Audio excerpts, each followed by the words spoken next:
حاضرین مجلس، سامعین و مشاہدین، پچھلا جو درس تھا آپ کے سامنے یہ ذکر ہوا کہ یہ ماہ ذوالقعدہ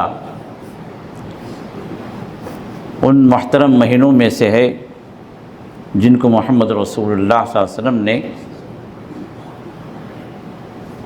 4 حرمت والے مہینوں میں ذوالقعدہ کا بھی ذکر فرمایا، اور خود اللہ تعالیٰ نے بھی قرآن کریم کے اندر 4 محترم مہینوں کا ذکر کیا، اور محمد رسول اللہ صلی اللہ علیہ وسلم نام بنام آپ نے ارشاد فرمایا کہ رجب اور ذوالقعدہ، جس میں ہم ابھی سانسیں لے رہے ہیں، ذوالقعدہ، پھر اس کے بعد ذوالحجہ، پھر محرم، تو یہ 4 احترام والے مہینے ہیں۔ تو ان میں سے ذوالقعدہ اور اس کے بعد تسلسل کے ساتھ ذوالحجہ اور محرم بھی ایک ساتھ، یہ تینوں مہینے ایک ساتھ آتے ہیں، رجب مستقل ہوتا ہے۔ تو ذوالقعدہ کے اعتبار سے یہ بات آپ کے سامنے آئی کہ یہ وہ محترم مہینہ ہے، حرمت والا مہینہ ہے، جس کے اندر محمد رسول اللہ صلی اللہ علیہ وسلم نے اپنے 4 عمرے، آپ کی مبارک زندگی کے جو 4 عمرے تھے، یہ چاروں کے چاروں اسی مہینے کے اندر ادا ہوئے۔ تو ان میں سے پہلا جو عمرے کا واقعہ ہے، مدینہ آنے کے بعد 5 سال جنگوں میں نکلے۔ سن 2 ہجری میں جنگ بدر ہوئی، 3 ہجری میں جنگ احد ہوئی، اور 5 ہجری میں جنگ احزاب ہوئی۔ پھر جنگ احزاب کے ساتھ ہی بنو قریظہ کے ساتھ بھی جنگ رہی۔ اب اس کے بعد 6 ذی الحجہ کے اندر، 6 ہجری کے اندر محمد رسول اللہ صلی اللہ علیہ وسلم نے ایک خواب دیکھا، اور اس خواب میں آپ نے یہ دیکھا کہ اپنے صحابہ کے ساتھ آپ عمرے کے لیے تشریف لے جا رہے ہیں، اور صحابہ آپ کے ساتھ موجود ہیں، اور حرم کے اندر تلبیہ پڑھتے ہوئے آپ حدود حرم میں آپ داخل ہوئے۔ تو عمرہ کرتے ہوئے آپ نے اپنے آپ کو دیکھا اپنے صحابہ کے ساتھ۔ تو صحابہ کے سامنے جب ذکر ہوا، آپ نے ذکر کیا، کیونکہ رسول اللہ صلی اللہ علیہ وسلم کا معمول ہوتا تھا کہ آپ جب بھی کوئی خواب دیکھتے تو آپ صحابہ سے بیان کرتے، اور صحابہ سے پوچھتے، صحابہ بھی جو کوئی خواب دیکھتے وہ بھی آ کے بیان کرتے، اور رسول اللہ صلی اللہ علیہ وسلم اس کی تعبیر بیان فرماتے۔ اب چونکہ نبی کا خواب وحی ہوتا ہے، سچا ہوتا ہے، تو صحابہ نے یہ سمجھا کہ جب اللہ کے رسول کو دکھلا دیا گیا کہ آپ عمرہ ادا فرما رہے ہیں، تو اس کا مطلب یہ کہ ہمیں عمرہ ادا کرنا چاہیے۔ جبکہ قریش اور مسلمانوں کے درمیان میں حالت جنگ جاری ہے، جنگی حالات موجود ہیں، جنگی مسلسل ایک کے بعد دیگر ہوتی آ رہی ہے، لیکن چونکہ حرم کو آنے سے روکنا یہ جاہلیت کے دور سے ہی بہت بڑا جرم سمجھا جاتا تھا۔ تو اس اعتبار سے رسول اللہ صلی اللہ علیہ وسلم نے جب صحابہ کی رغبت دیکھی تو آپ نے بھی یہ فیصلہ آپ نے فرمایا کہ چلے نکلتے ہیں اور عمرہ ادا کر کے آتے ہیں۔ لیکن جنگ کا کوئی ارادہ نہیں تھا، تو اس وجہ سے جنگی اسلحہ کوئی ساتھ میں نہیں تھا۔ ایک مسافر جو اپنا ہتھیار ساتھ میں رکھتا ہے، چھوٹا سا کوئی نیزہ، ایک چھوٹی تلوار، یہ وقت ضرورت کے لیے کام آئے، تو اس طرح کا ایک سفری سامان ساتھ میں تھا، سفری ہتھیار تھا، جنگی ہتھیار نہیں تھا۔ اب رسول اللہ صلی اللہ علیہ وسلم جب نکلے، چونکہ فریقین جو بھی ہیں حالات جنگ میں ہیں، ایک دوسرے کی خبر ہوا کرتی تھی، ان کا انٹیلیجنس جو کام کرتا تھا اس دور میں بھی، انٹیلیجنس بیورو صرف اس دور کا نہیں ہے، اس زمانے سے بھی ہے۔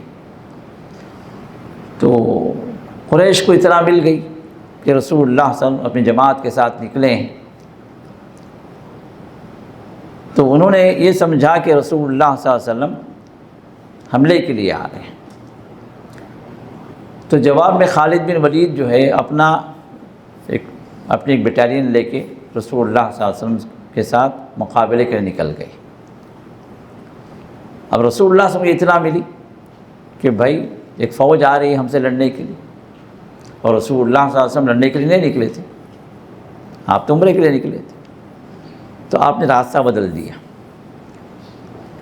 جو نارمل جو ہجرت والا جو طریق الہجرہ ہے وہ راستہ آپ نے چھوڑ دیا، اور جدہ والا جو راستہ ہے اس طرف سے جو آپ نکل چلے، اور وہیں پر جو ہے وہ حدیبیہ کا وہ مقام ہے جہاں پر جو آج کل کا جو شمیسی ہے، آپ دیکھیں گے جدہ سے آپ جائیں گے مکے کو تو پھر شمیسی کا علاقہ تھا، کیونکہ رسول اللہ صلی اللہ علیہ وسلم راستہ بدلا ہوا تھا تو اس لیے جو آپ دوسرے راستے سے نکلے۔ تو حدیبیہ کے موقع پر جہاں پہنچے اس مقام پر، وہاں پڑاؤ کیا، تو اس کے بعد کیا ہوا کہ آپ کی اونٹنی آگے بڑھنے سے انکار کر دیا، جس کو قصوان جس کا نام ہے۔ تو بعض صحابہ نے کہا کہ یہ بھپر گئی ہے، اکڑ گئی ہے۔ اللہ کے رسول نے فرمایا کہ نہیں، اس کو اسی نے روکا، اس رب نے روکا ہے جس رب نے ابرہا کے ہاتھی کو روک دیا تھا، اللہ کی طرف سے معمور ہے، پھر آپ نے وہیں قیام کر۔ اب چونکہ مکہ وہاں سے قریب ہے، زیادہ دور نہیں ہے، تو مکے والے تو پل پل کی خبر لے رہے تھے اللہ کے رسول کی، ان کے جاسوس جو برابر خبریں پہنچا رہے تھے۔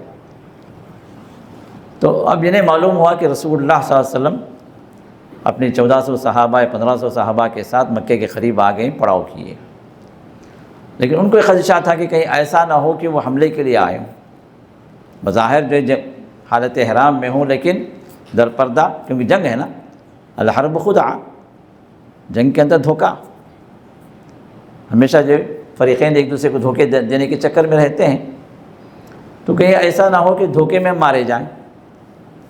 ہم یہ سمجھ رہے ہوں کہ بھائی وہ عمرے کے لیے آ رہے ہیں، اور جو ہے حقیقت میں جن کی ہتھیار چھپائے ہوئے ہوں اور ہمارے لیے مشکل ہو جائے۔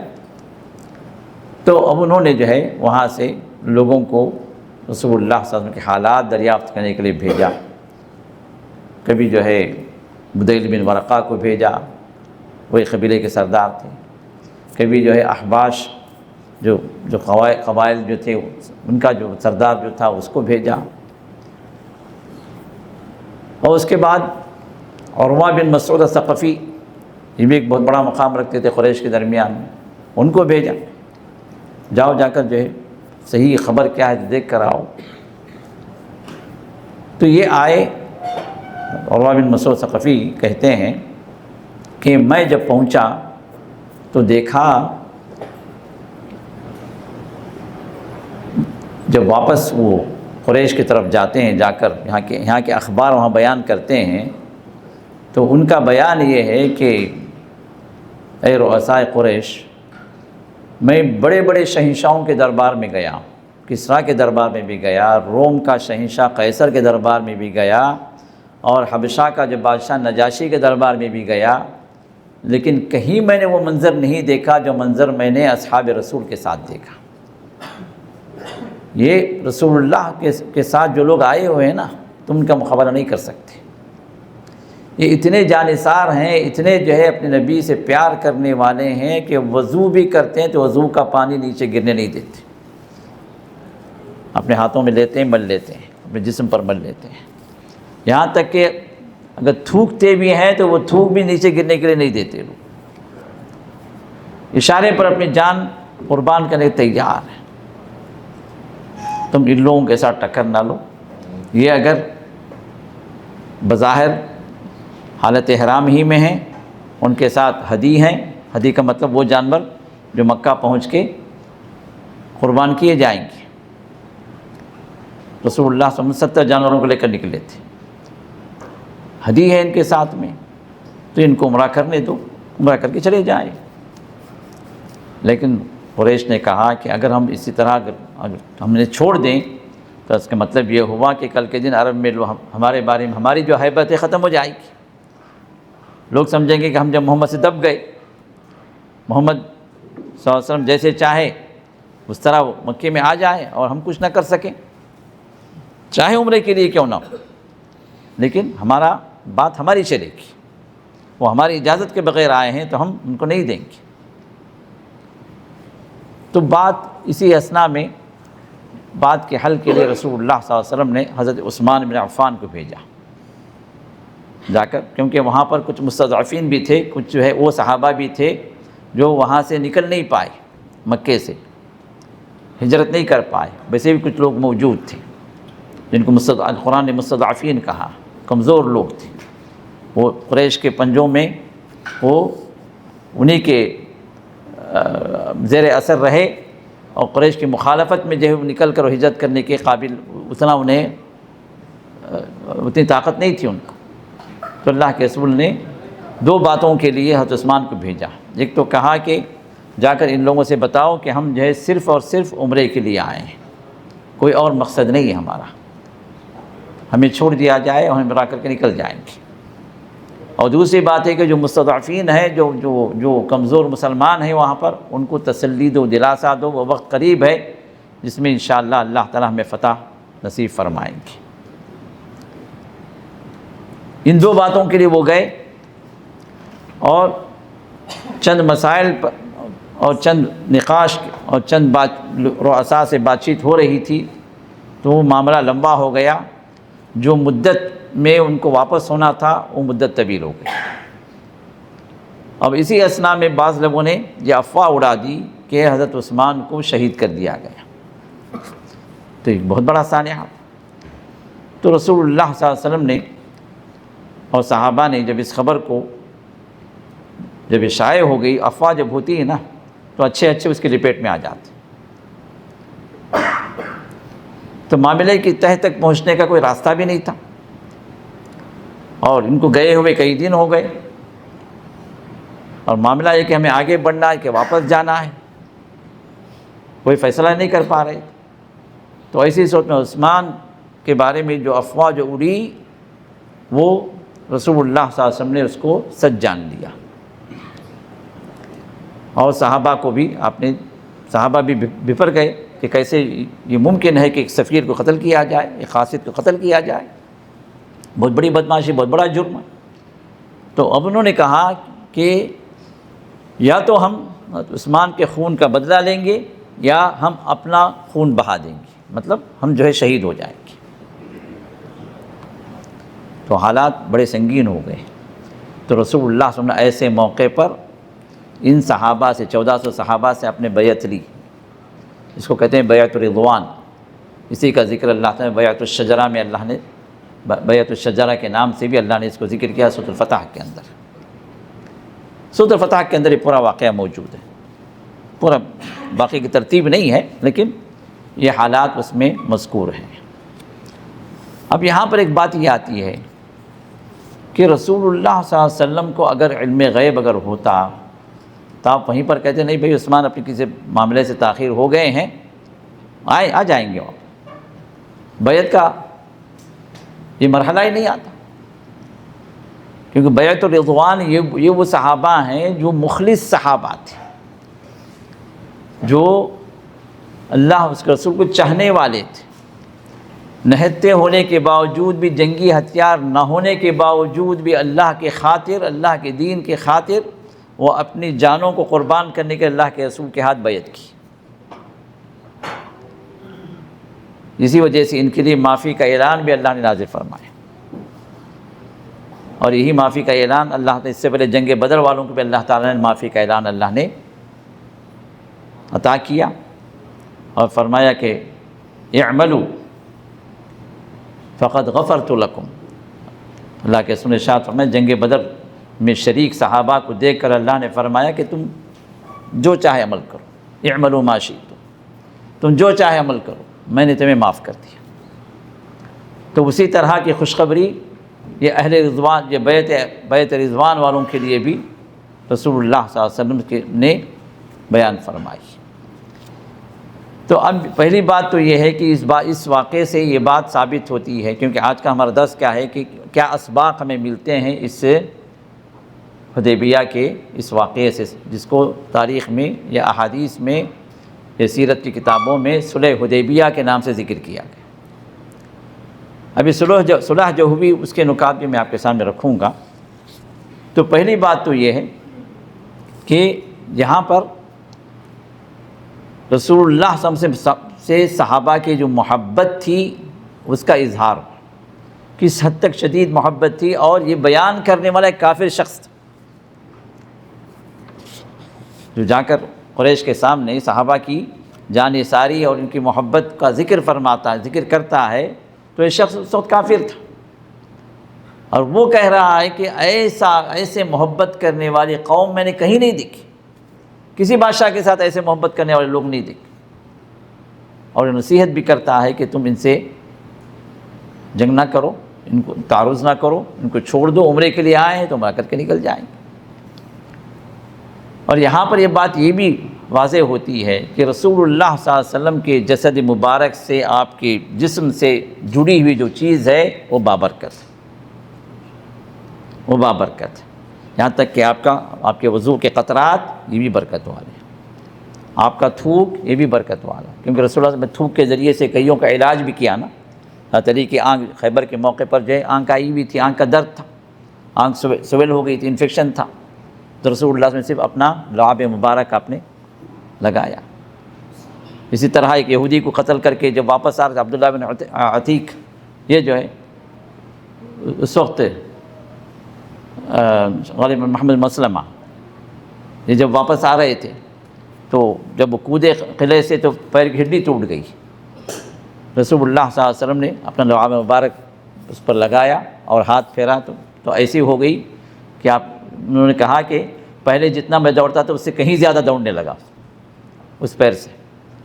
تو رسول اللہ صلی اللہ علیہ وسلم لعاب مبارک جو ہے یہ مبارک ہے، برکت والا، تو رسول اللہ صلی اللہ علیہ وسلم سے جڑی ہوئی کوئی بھی چیز ہو یہ بابرکت ہے۔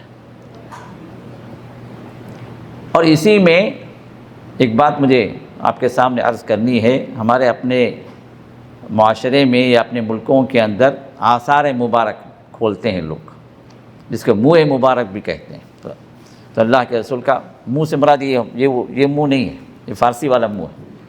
فارسی والا منہ جو ہے کیا ہے؟ بال کو کہتے ہیں، منہ مبارک بال۔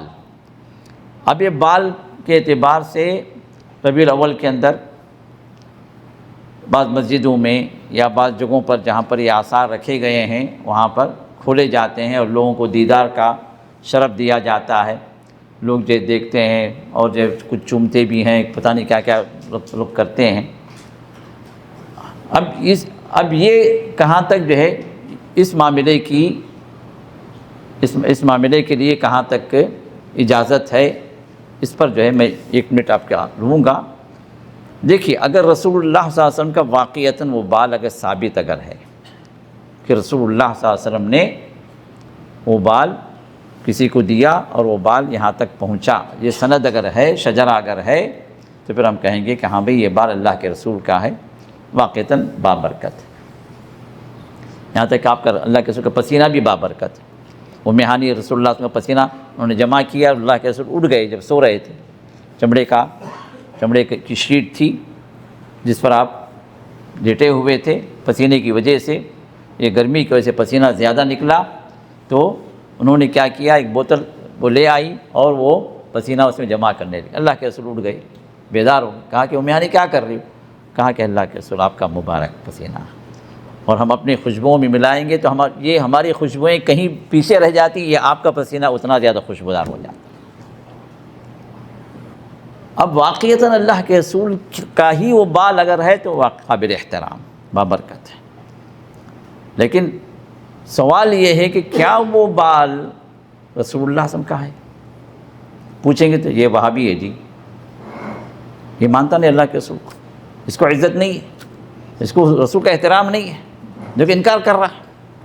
ارے بھائی انکار نہیں کر رہے ہم تحقیق کر رہے ہیں، تحقیق بھی اس لیے کر رہے ہیں کہ رسول اللہ صلی اللہ علیہ وسلم نے ارشاد فرمایا کہ جس نے میرے بارے میں وہ کہا جو میں نے نہیں کہا، وہ اپنا ٹھکانہ جہنم میں بنا لے۔ اب بات کے بارے میں آپ اتنی شدت کے ساتھ اپنے بیان فرمایا، تو یہ تو بال کی بات ہے، اللہ کے رسول سے لگی ہوئی چیز ہے، جسم مبارک کا مسئلہ آ گیا۔ اب تحقیق تو ضروری ہے نا، یہ نہیں کہ غیر غیر کسی کے بال آپ کہیں رکھ دیں اور کہہ دیں کہ بھئی اللہ کے رسول کا بال ہے۔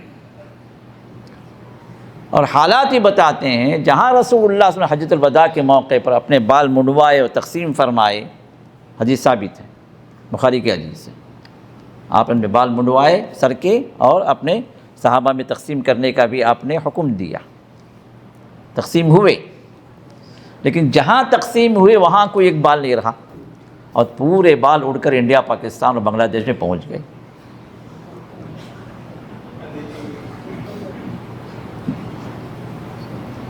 حیرت کی بات ہے، تو ثبوت چاہیے نا ہمیں، جہاں تقسیم ہوئی وہاں تو کوئی بال نظر نہیں آیا۔ کہیں دیکھا اپنے سعودیہ کے اندر بھئی موئے مبارک کا مشاہدہ کیا جا رہا ہے، زیارت کروائی جا رہی ہے، آثار کھولے جا رہے ہیں؟ کہیں نہیں۔ رسول اللہ کے خاندان بنو ہاشم والوں ان کے پاس کہیں نہیں ہے، اور ہمارے انڈیا پاکستان کے اندر جو ہر مسجد کے اندر آثار مبارک ہے، یا مسجد کے علاوہ بھی لوگوں نے اپنے گھر بنائے رکھے آثار مبارک کے اعتبار سے، اور ربیع الاول کی 12 ربیع الاول کو نکالے جاتے ہیں اور جو ہے وہ دیدار کروایا جاتا، اور پوچھنے پر سیدھے سیدھے فتویٰ ٹھونک دیا تھے وہابی ہے جو نہیں مانتا۔ ہم مانتے ہیں اسی لیے آپ سے دلیل مانگتے ہیں، ہم مانتے ہیں اسی لیے آپ سے دلیل مانگتے ہیں تاکہ ہم بھی مانیں، ہم بھی تبرک حاصل کریں۔ لیکن نہیں دلیل ہے تو پھر آپ کسی کا بھی جو ہے بال رکھ دیں اور کہیں کہ اللہ کے رسول کا بال، تو اس سے بڑھ کر جو بہتان اور کچھ اور ہے، یہ تو بہتان ہے۔ تو اللہ کے رسول بہتان لگانے سے اپنے آپ کو بچائیں۔ اور کہیں کہا جا رہا ہے کہ اللہ کے رسول کی چادر ہے، یہ لباس ہے، یہ جو ہے جوتے ہیں، یہ نالن مبارک ہے، یہ جو بال ہیں، ہم انکار نہیں کرتے، ہم صرف دلیل مانگتے ہیں، کیونکہ منہج سلف ہمیں یہی سکھاتا ہے کہ دلیل کے بغیر آگے نہ بڑھو۔ صحابہ بھی آپس میں جب کوئی بات ذکر کرتے تو وہ بھی دلیل مانگتے تھے، کیونکہ دلیل ہی یہ ثبوت ہے کہ یہ چیز سچی ہے یا جھوٹ ہے۔ تو اگر کسی کے پاس واقعتاً کوئی شجرہ ہے، چاہے وہ چادر کے بارے میں ہو، چاہے وہ بال کے بارے میں ہو، کوئی دلیل ہے، کوئی تسلسل ہے کہ فلاں صحابی نے اللہ کے رسول سے لیا، پھر ان صحابی سے ان تابعین نے لیا، ان تابعین نے اپنے شاگرد کو دیا، یہ سلسلہ چلا ہوا ہے، یہاں تک پہنچا ہے، تو پھر ہم کہیں گے کہ بھئی یہاں پر دلیل موجود ہے، اس کا ہمیں احترام کرنا چاہیے۔ نہیں ہے تو پھر اللہ کے لیے، اللہ کے لیے، اللہ کے رسول پر نہ بات کے اعتبار سے بہتان لگائیں، نہ بال کے اعتبار سے بہتان لگائیں، اس معاملے میں احتیاط کرنی ہے۔ تو اب یہاں پر رسول اللہ صلی اللہ علیہ وسلم کی محبت صحابہ کے ساتھ، اور صحابہ کی محبت اللہ کے رسول کے ساتھ جو مظاہرہ ہوا، اس کا عروہ بن مسعود ثقفی نے بیان کیا ہے۔ اور دوسری چیز یہ ہے کہ جب اب یہ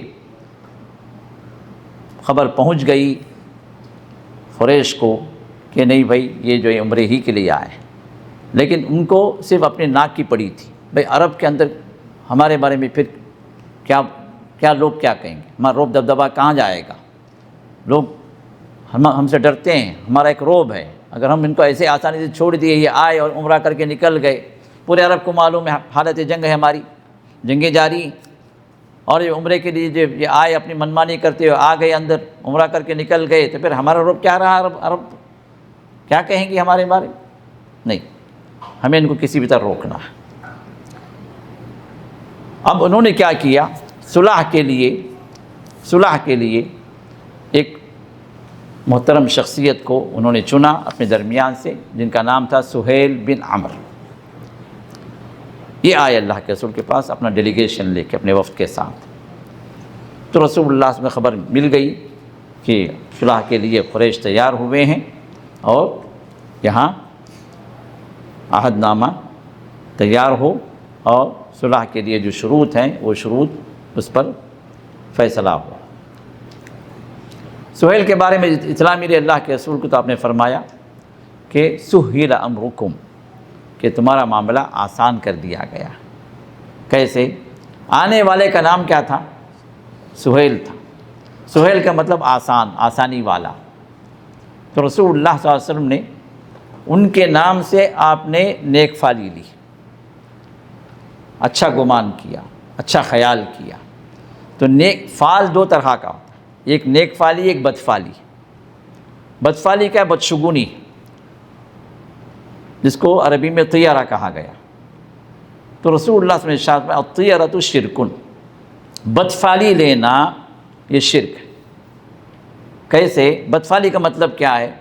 مثال کے طور پر میں کام کرنے جا رہا تھا، ایک اندھے آدمی پر نظر پڑے، ارے کیا صبح سے میں اندھے کو دیکھا، کام نہیں ہوگا۔ ارے کس پہ نظر پڑی بھائی، صبح سے بھی کس سے ملاقات ہوگی، نہیں ہوگا کام میں۔ بلی جو ہے راستہ کاٹ گئی، کام نہیں ہوگا۔ الو بول گیا، کام نہیں ہوگا۔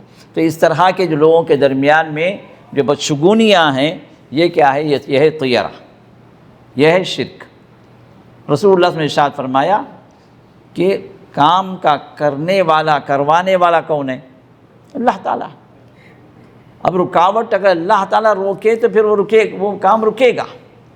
کسی کو الو بولنے کی وجہ سے، بلی راستہ کاٹنے کی وجہ سے، کسی پر نظر پڑنے کی وجہ سے کام بگڑنے والا نہیں ہے۔ اب کام کا بگاڑ اگر انسان ان چیزوں سے اگر منسلک کر دیا، مربوط کر دیا، ان چیزوں میں سمجھ گیا کہ اس کی وجہ سے میرا کام رکے گا، تو پھر وہ اللہ کا پاور گیا، اس نے اس کو دے دیا۔ یہ شرک جو اللہ کا اختیار ہے، اللہ کی قدرت ہے، وہ بندہ سمجھ رہا ہے کہ اس الو کے اندر آ گئے، اور الو اور اللہ ایک ہی ہو گیا، نعوذ باللہ، بلی اور اللہ ایک ہی ہو گئے، پاور اس کے بعد بھی مل گیا۔ تو یہ ہے شرکی عقیدہ۔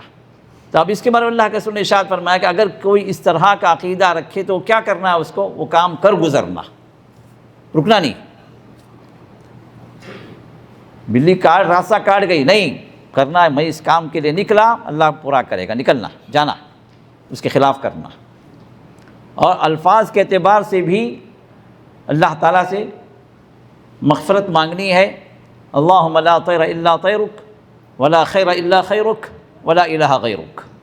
یہ الفاظ سے بھی اللہ تعالیٰ کی اس میں تعریف ہو کہ اللہ خیر اس کے اندر ہے جس میں تو خیر رکھتی، اور کوئی بدشگونی نہیں ہے کسی کے اندر جب تک کہ اس معاملے کو تو نہ روک دے، اور تیرے سوا کوئی عبادت کے لائق نہیں۔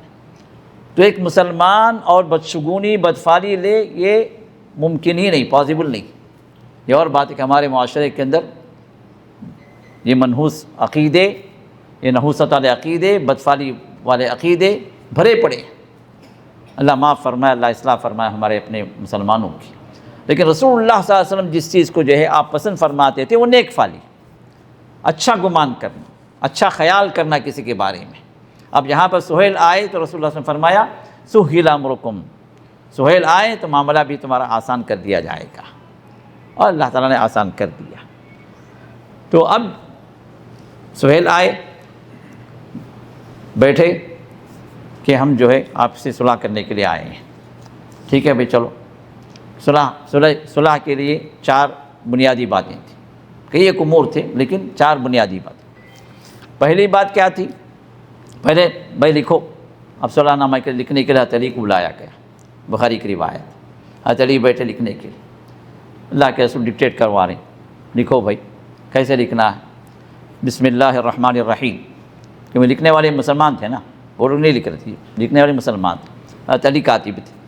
اللہ کے رسول نے ارشاد فرمایا کہ لکھو بسم اللہ الرحمن الرحیم۔ سہیل نے کہا کہ ہم صرف اللہ کو جانتے ہیں، یہ رحمان کو انہیں نہیں معلوم، رحیم کو انہیں نہیں معلوم، ان کو کاٹو، لکھو صرف بسمک اللہم، ہم صرف اے اللہ تیرا نام لے رہے ہیں۔ یہ کہتے ہیں موحدین بھی تھے، ہاں توحید والے بھی تھے۔ یہ اور بات یہ توحید ہمارے ملکوں کے اندر نہیں ہے۔ توحید ربوبیت کے اندر جو نقطہ میں آپ کے سامنے رکھنا چاہتا ہوں اس کو سمجھیے۔ توحید ربوبیت کے اندر مشرکین مکہ اللہ ہی کو رب سمجھتے تھے، اللہ ہی کو بلاتے تھے، مشکلات میں اللہ کو پکارتے، بڑی مشکل آتی تو اللہ ہی کو پکارتے، اور ہمارے پاس بڑی مشکل آ جائے تو یاغوں سے خواجہ کے نعرے لگتے ہیں، پیرانے پیر کے جو ہے کہ نیازیں شروع ہو جاتی ہیں۔ لیکن ان کے پاس بڑی مشکل آ جاتی جس میں یہ سمجھتے کہ اللہ کے علاوہ کوئی بچانے والا نہیں، تو وہاں پر سب کو چھوڑ دیتے، اللہ ہی کو پکارنا شروع۔ توحید ربوبیت میں ہمارے عام مسلمانوں سے زیادہ جو ہے وہ پکے تھے۔ گھوٹالہ کہاں کرتے تھے؟ توحید الوہیت میں۔ اسی وجہ سے اللہ تعالیٰ نے قرآن کریم کے اندر جگہ جگہ توحید ربوبیت کا ذکر کر کے فرماتا ہے کہ جب یہ رب ہے تو پھر عبادت کا حقیقی حقدار بھی وہی اللہ۔ تو اب انہوں نے کہا کہ بھئی اللہ تو ہمیں جانتے ہیں، اللہ معلوم ہے ہم کو، بس اللہ لکھو، باقی جو ہے یہ جو آگے تم لکھ رہے ہو نا نہیں۔ پھر اس کے بعد لکھا من محمد رسول اللہ، یہ هذا العہد بین محمد رسول اللہ و بین قریش، یہ جو عہد نامہ ہے، یہ جو صلح نامہ ہے، یہ محمد رسول اللہ اور قریش کے درمیان ہے۔ سہیل نے کہا کہ بھائی اگر ہمیں تسلیم کر لیتے تو یہ نوبتی کیوں آتی، یہ جنگی کیوں ہوتی، آپ کو کیوں روکا جاتا، ہم مسلمان ہو جاتے، مسئلہ پورا وہیں تو آ کے رکا ہے، آپ اللہ کے رسول اپنے آپ کو کہتے ہم نہیں مانتے۔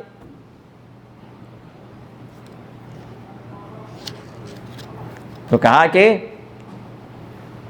آپ لکھیں هذا العہد بین محمد بن عبد اللہ و بین قریش، یہ جو معاملہ جو ہو رہا ہے صلح نامہ محمد بن عبداللہ، عبداللہ کے بیٹے محمد کے درمیان میں اور قریش کے درمیان میں، اور علی جو ہے محمد رسول اللہ لکھ چکے تھے، بسم اللہ الرحمن الرحیم لکھ چکے تھے، اب یہ یہیں پر اکڑ گئے۔ سہیل بن عمرو کہا کہ نہیں، پہلے اس کو جیسے میں کہہ رہا ہوں ویسے لکھواؤ، پھر بات ہم آگے اور لکھیں گے۔ اللہ کے رسول نے فرمایا کہ علی مٹا دو۔ کہا کہ یا رسول اللہ میں کیسے مٹاؤں، آپ اللہ کے رسول ہیں، آپ حق ہیں، آپ سچے ہیں، اور یہ جو باطل یہ جو کہہ رہا ہے کہ اس کی بات میں مانوں، میں مٹاؤں، میں نہیں مٹا سکتا۔ اللہ کے رسول نے فرمایا کہ وہ مانے نہ مانے، میں تو اللہ کا رسول ہوں، اللہ تو ہے، رحمان بھی ہے، رحیم بھی ہے، اس کے نہ ماننے سے وہ جو بدلنے والا نہیں ہے، تو صرف یہ بتا دو کہاں پر ہے۔ تو علی نے کہا کہ یہ الفاظ یہاں پر ہیں، تو رسول اللہ صلی اللہ علیہ وسلم نے اپنے ہاتھ سے اس کو اریز کیا، مٹایا، محمد رسول اللہ کو رسول اللہ کا جو لفظ مٹا کر محمد بن عبداللہ یہ آپ نے لکھا۔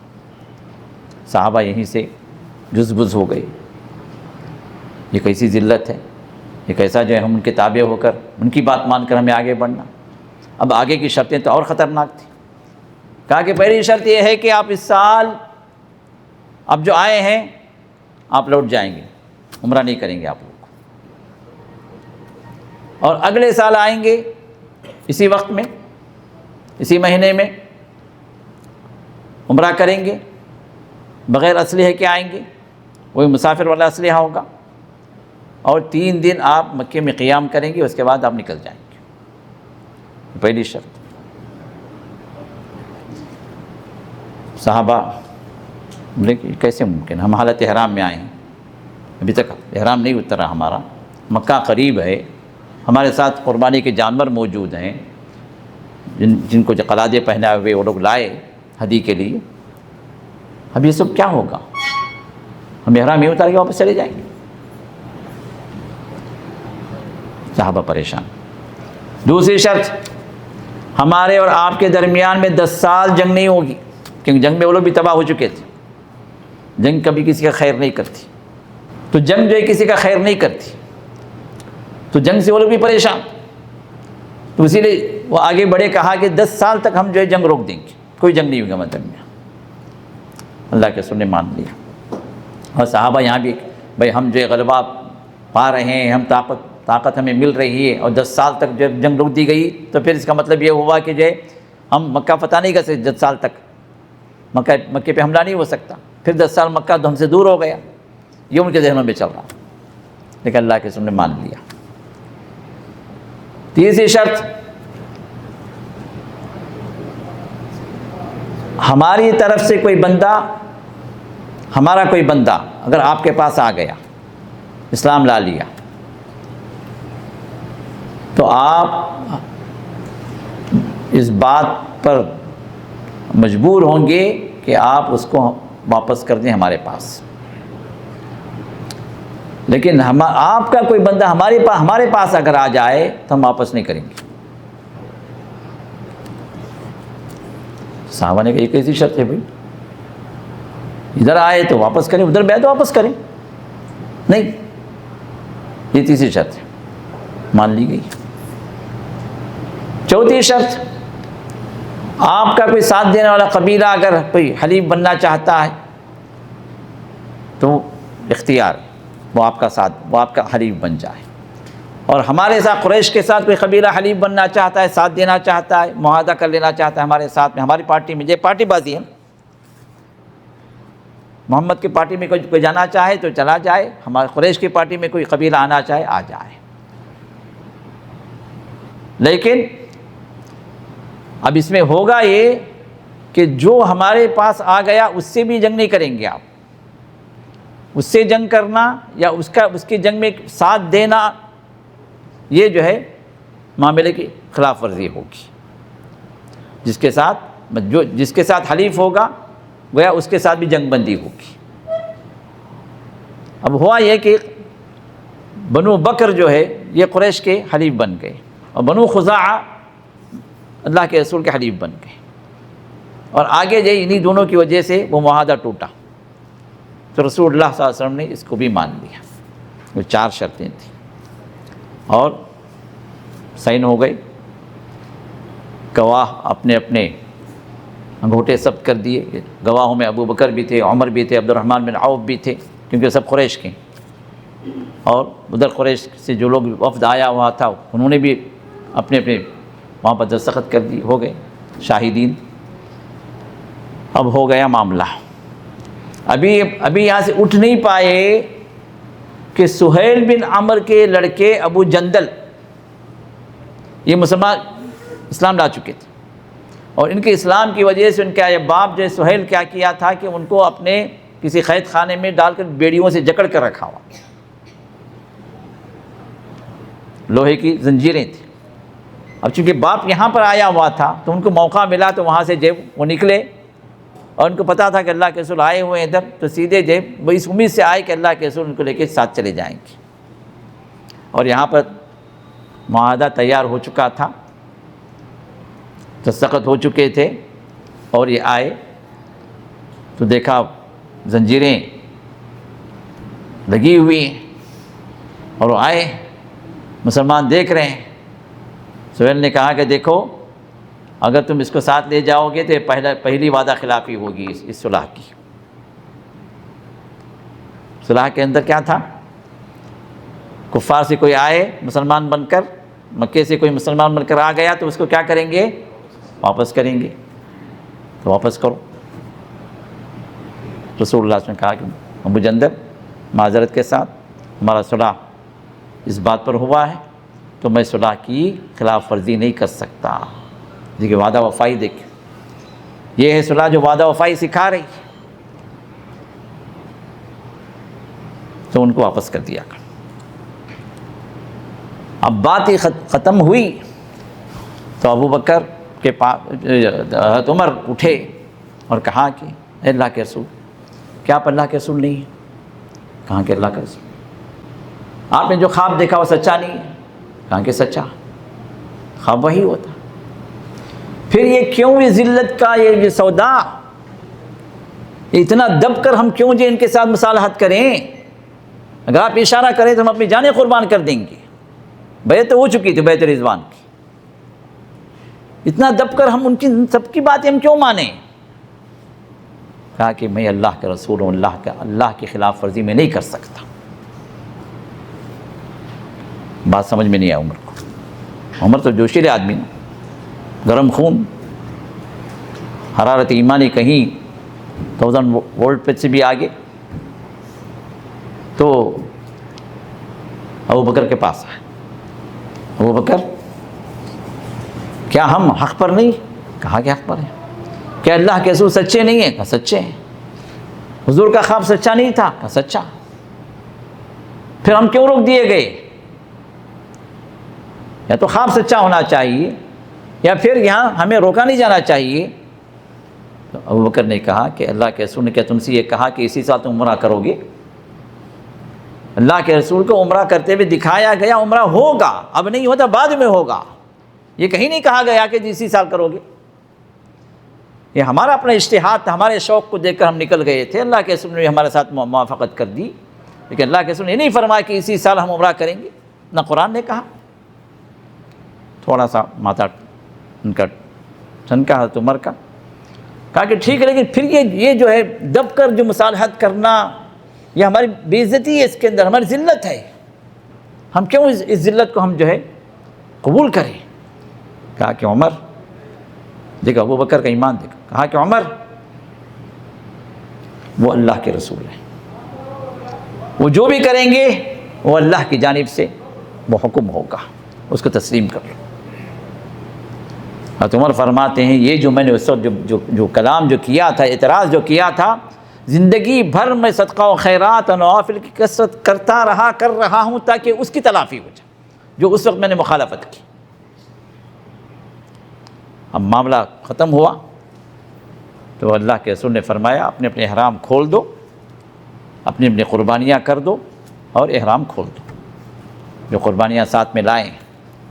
اسی میں نے اس سے پہلے بھی کہا کہ قربانیوں کا ساتھ میں لانا یہ عمرے کے اندر بھی سنت ہے، جو سنت آج کی بھولی ہوئی مٹی ہوئی سنت ہے، اس کا احیاء کریں، اس کو زندہ کریں۔ عمرے کے بعد بھی قربانی ہے لیکن کوئی دیتا نہیں، معلوم بھی نہیں کئی لوگوں کو۔ تو اب رسول اللہ صلی اللہ علیہ وسلم صحابہ کو 1 بار 2 بار 3 بار پورے مجمع میں اعلان کروائے، بھائی قربانیاں کر دو یہیں پر، کیونکہ یہاں سے آگے نہیں بڑھنا ہے۔ رک دیے گئے، فَإِنْ أُحْصِرْتُمْ فَمَا اسْتَيْسَرَ مِنَ الْهَدْيِ، تم محصور ہو گئے، روک دیے گئے، اب جو تمہارے پاس قربانیاں ہیں وہ کر دو اور حلال ہو جاؤ۔ 1 بار کہا، 2 بار کہا، 3 بار کہا، کوئی ماننے والا نہیں۔ کہاں وہ صحابہ جو ایک اشارے پر اپنی جانوں کو کٹانے کے تیار ہیں، اور کہاں وہ صحابہ جو 3 مرتبہ کہنے کے باوجود بھی اس عمل کو وہ کرنے کے لیے آگے نہیں بڑھ رہے۔ رسول اللہ صلی اللہ علیہ وسلم کبیرہ خاطر ہو گئے، بڑا غم ہوا آپ کو صحابہ کی اس معاملے کو دیکھ کر۔ خیمے میں داخل ہوتے ہیں تو بڑے پریشان۔ ام سلمہ رضی اللہ تعالیٰ عنہا، ام المؤمنین، آپ کی پیاری بیوی، وہ دیکھتی ہیں آپ کی صورتحال، آپ کے چہرے کو، کہا کہ اللہ کے رسول کیا معاملہ؟ کہا کہ اس طرح کا معاملہ میں کہہ رہا ہوں کہ لوگوں کو حلال ہو جاؤ، اپنے قربانیاں کر دو اور حلال ہو جاؤ، لیکن کوئی سننے کے تیار نہیں۔ کہا کہ اللہ کے رسول یہ آپ کے چاہنے والے لوگ ہیں۔ دیکھیے تھنکنگ جو انسان جب پازیٹیو رکھتا ہے نا تو معاملات سلجھ جاتے ہیں، نگیٹیو رکھتا ہے تو معاملات الجھ جاتے ہیں۔ اب ام سلمہ یہ کہتی کہ رسول اللہ صلی اللہ کے رسول آپ یہ بھی تو سوچیے نا، یہ آپ کے جانثار لوگ ہیں، آپ کے اشارے پر مر مٹنے والے ہیں، اب آپ کہہ رہے ہیں نہیں مان رہے ہیں، اس کا مطلب یہ ہے کہ انہیں امید ہے کہ حکم الگ نازل ہو جائے گا، ہو سکتا ہے حکم بدل جائے، ہو سکتا ہے حکم یہ اللہ کا یہ آ جائے، چلو آگے بڑھو، ان کی بات نہ مانو، یہ بیس لیس ہے، یہ جو معاہدہ اس کو قبول نہ کیا جائے، کوئی حکم ہو سکتا آ جائے، انتظار میں ہی ہو سکتا ہے کوئی اللہ کی طرف سے کوئی وحی آ جائے۔ لیکن اگر نہیں یہی فیصلہ اٹل ہے تو پھر اللہ کے رسول آپ آگے بڑھیے، آپ اپنی قربانی جو ہے قربان کر دیں، ذبح کر دیں، احرام اتار دیں، بال منڈوا لیں، احرام اتار دیں۔ جب آپ صحابہ دیکھیں گے کہ آپ نے کر دیا تو وہ لوگ بھی کر دیں گے، اور ہوا یہ۔ اللہ کے رسول گئے، اپنی قربانیاں آپ نے کاٹ دی، بال منڈوا دی، احرام اتار دی۔ صحابہ نے دیکھا کہ اب تو کوئی راستہ نہیں، اللہ کے رسول حلال ہو گئے، اب تو کوئی راستہ نہیں۔ پھر ہر آدمی جو ہے پھر اللہ کے رسول کی پیروی میں within چند لمحات کے اندر ہر ایک حکم کی تعمیل میں مشغول ہو گئے۔ یہاں پر ایک بات بھی آتی ہے کہ عام طور پر عورتوں کے مشوروں کو مرد لائق اعتنا نہیں سمجھتا ہے، اسے کیا معلوم جی، بیوی کو کیا معلوم، یا عورتوں کا ان کی بھی کوئی بات ہے کیا، ان کی بھی کوئی ویلیو ہے کیا؟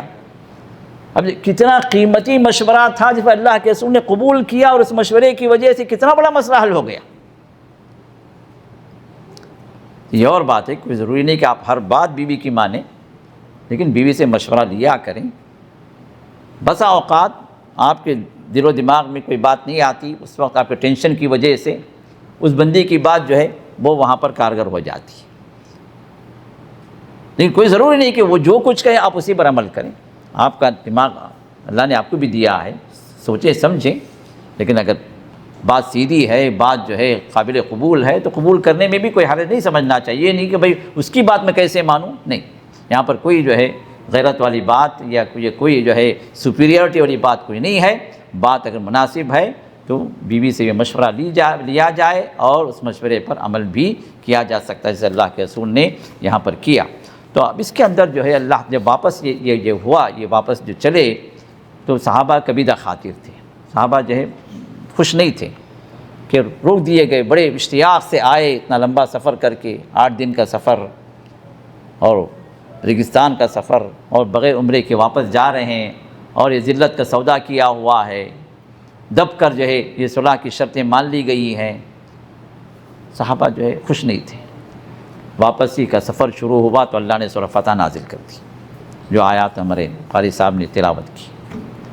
اِنَّا فَتَحْنَا لَكَ فَتْحًا مُبِينًا، اے نبی علیہ السلام بے شک ہم نے آپ کے لیے کھلی فتح ہم نے دی ہے، بڑی فتح ہے.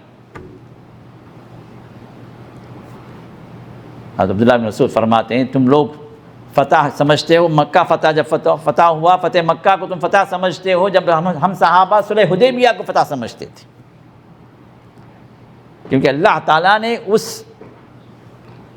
ان آیات میں، اس صورت کے اندر جن باتوں کی خوشخبری اللہ نے دی ہے، اللہ کے رسول پر جب یہ صورت نازل ہوئی تو آپ اٹھے اور فرمایا کہ رات میں مجھ پر وہ صورت نازل ہوئی ہے کہ دنیا کے اندر جس پر بھی سورج چمکتا ہے ان سب سے زیادہ محبوب میرے لیے یہ صورت ہے. دنیا کی ہر نعمت سے زیادہ محبوب میرے لیے یہ صورت، کیونکہ اللہ تعالیٰ نے اس کے اندر بظاہر جو ذلت والا سودا تھا اس کو اللہ تعالیٰ نے اس کو فتح بنا دیا. کیسے فتح بنا دیا؟ کئی ایک امور ہیں جس کے ذریعے سے یہ فتح جو ہے بظاہر جو دبی ہوئی مصالحت تھی، در حقیقت مسلمانوں کے لیے فتح کی یہ چابی بنی.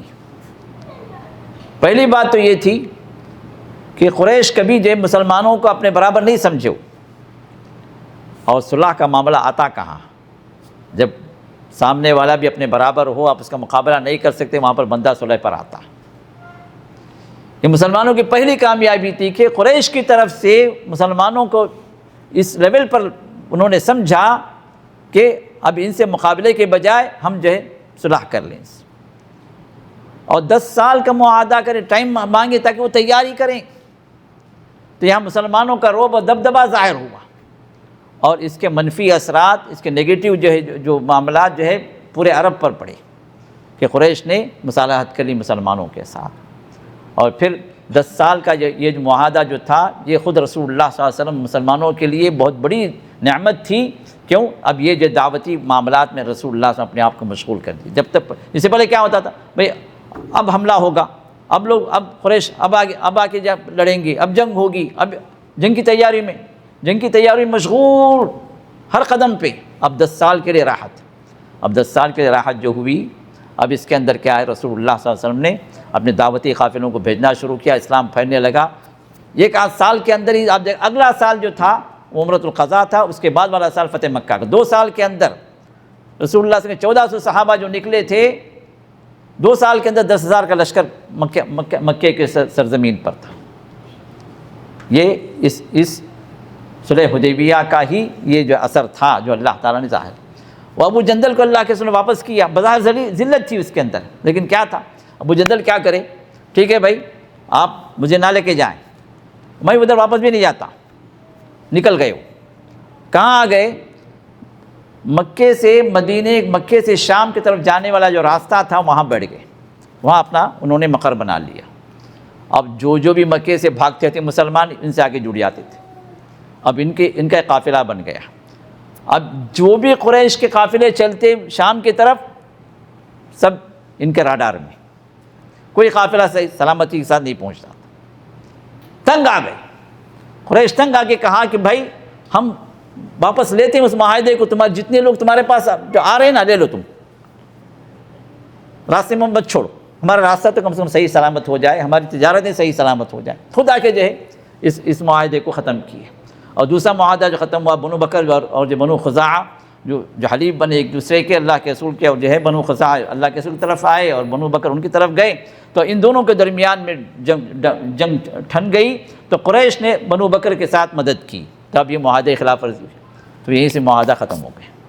اب معاہدہ ختم ہوا تو رسول اللہ صلی اللہ علیہ وسلم نے فتح مکہ کی تیاری کی، اور پھر 2 سال کے اندر مکہ بھی فتح ہو گیا۔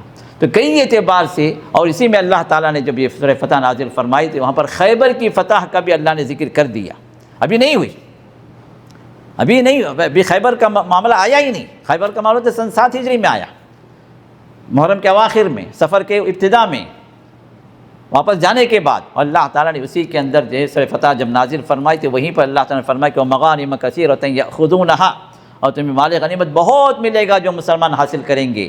اور وہ خیبر کے موقع پر اتنا مال غنیمت ملا کہ صحابہ کہنے لگے کہ اتنا مال غنیمت ہمیں کبھی نہیں ملا، اور ہم کبھی جو ہے اتنا جو آسودہ نہیں ہوئے جتنا آسودہ حال ہم جو خیبر کے موقع پر۔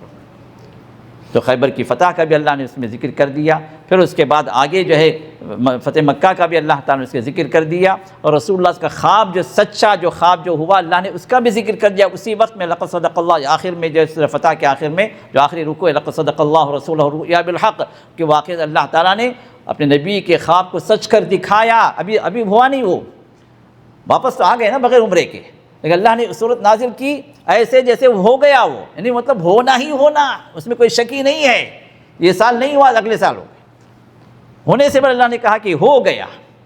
تو یہ قرآن کا اعجاز ہے، یہ اللہ کی طرف سے جو یہ وحی، یہ سچی وحی، یہ حق والی وحی ہوتی ہے جس میں ایسے بتایا جاتا ہے جیسے جو کام ہو گیا۔ تو اللہ تعالیٰ نے یہاں پر اللہ نبی کے خواب کو کہا کہ اللہ نے سچ کر دکھایا، جبکہ ابھی تک ہوا نہیں تھا لیکن وہ ہو گیا۔ اگلے سال عمرۃ القضاء کے اندر، اگلے سال اللہ کے رسول نے پھر انہی لوگوں کو آپ لیے، اور جو پھر آپ نے عمرہ کیا، اور اس میں جو روب دبدبہ جو مسلمانوں کا تھا، پورا عرب پریشان ہو گیا، کیونکہ یہاں پر تو کسی رکاوٹ کا تھا ہی نہیں نا، روکے جانے کا کوئی خوف نہیں تھا۔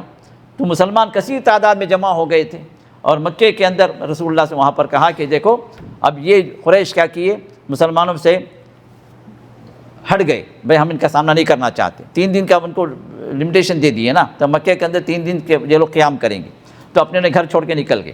عوام الناس جو تھی وہ تھی، مسلمانوں کو دیکھ رہے تھے، یہ لوگ کون لوگ ہیں، کیسا عقیدہ ہے، کیسے اخلاق ہیں، مسلمانوں کے ساتھ کیسا تعامل۔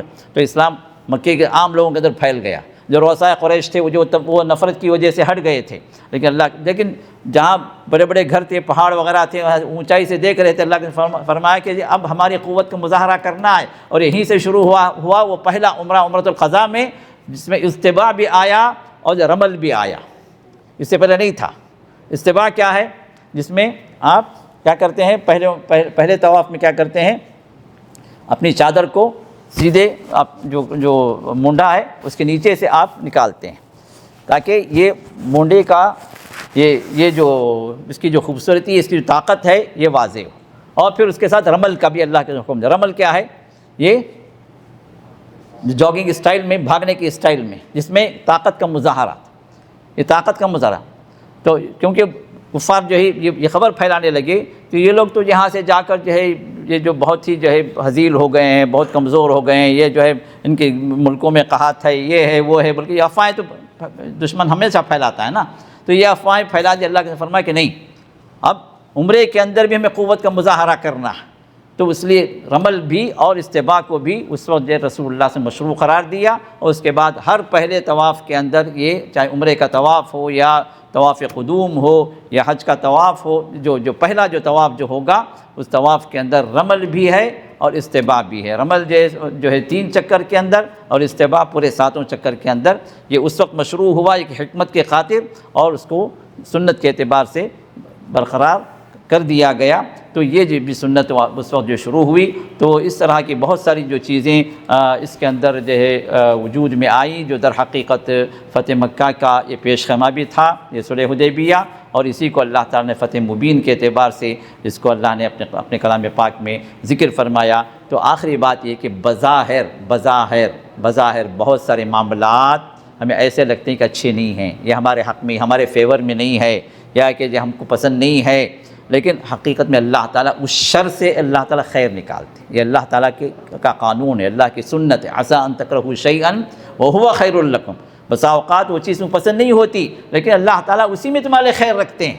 تو انسان کو کوئی مصیبت آئے، کوئی پریشانی آئے، چاہے انفرادی طور پر ہو، اجتماعی طور پر ہو، اگر جو ہے وہ بات اس کو ناپسند ہے، لیکن اس بات کا عین امکان ہے کہ اللہ تعالیٰ اس سے کوئی خیر نکالے، آپ کے لیے کوئی اچھائی نکالے، اس کے لیے ہمیں خیر کی دعا بھی کرنی ہے اور رب کے فیصلے پر ہمیں راضی بھی رہنا ہے۔ اور اتباع رسول جو ہے وہ چیز ہے جو کامیابی کا زینہ ہے۔ صحابہ نے اللہ کے رسول کے فیصلے کو مان لیا تو پھر اللہ تعالیٰ نے ان کے لیے فتح کی راہیں بھی اللہ نے آسان کر دیں۔ اللہ تعالیٰ ہم سب کی زندگیوں کے اندر اللہ تعالیٰ خیر و برکت نازل فرمائے، اللہ کے رسول کی اطاعت کرنے والے اللہ ہم سب کو بنا دے، اور جو ہماری زندگی کے اندر اللہ تعالیٰ اسلام کی ہر بات کو اپنی زندگی کے اندر امپلیمنٹ کرنے کی سعادت نصیب فرمائے۔ محبت رسول اللہ صلی اللہ علیہ وسلم کی محبت ہمارے دلوں کے اندر اللہ تعالیٰ راسخ و جاگزی کر دے، اور اللہ کے رسول کے ساتھ ہی جنت الفردوس میں ہم سب کو اللہ جمع فرمائے، آمین یا رب العالمین۔